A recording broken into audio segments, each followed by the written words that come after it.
श्री गुरुदेव दत्त. प्रत्येक जण काही ना काही उपासना करत असतात, कोणत्या तरी देवाची उपासनाही करत असतात. पण त्यांचं म्हणणं असं असतं की त्या उपासनेतून आम्हाला काही लाभ होत नाही किंवा अडचणी या कमी होत नाहीत. तर त्यामागे अनेक कारणं असतात. त्या कारणांपैकी आपण एक कारण बघूयात आज. ते कारण म्हणजे तुम्ही तुमचे कुलदेवी व कुलदेवताची उपासना.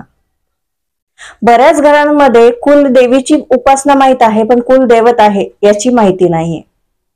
जसं घरासाठी एक स्त्री आणि पुरुष महत्वाचे असतात, तसेच देवापैकी तुमच्या कुलाचं, तुमच्या घराण्याचं रक्षणासाठी एक कुलदेवी व कुलदैवत असतं.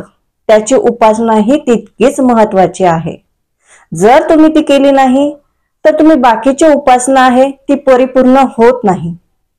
त्यासाठी आवश्यक आहे कुलदेवता आणि पुरुष कुलदैवत ह्या दोन्हीची उपासना तेवढीच आवश्यक आहे. ती जर केली तुम्ही तर तुमच्या बाकीचा जो उपासनेचा भाग आहे तोही तितकाच आणि तितका उत्स्फूर्तपणे तुम्हाला प्रतिसादही देत असतो.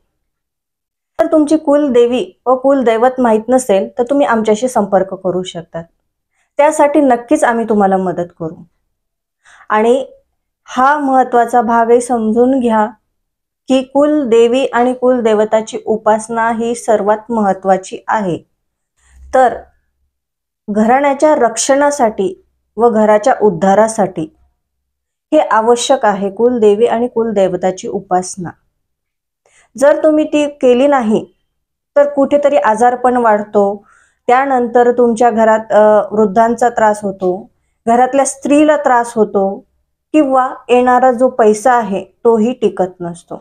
तर माझी एवढीच तुम्हाला सांगण्याची इच्छा आहे किंवा तुम्ही तुमच्या घराण्याच्या उद्धारासाठी तुम्ही कुलदैवत आणि कुलदेवीची उपासना नक्की सुरू करा.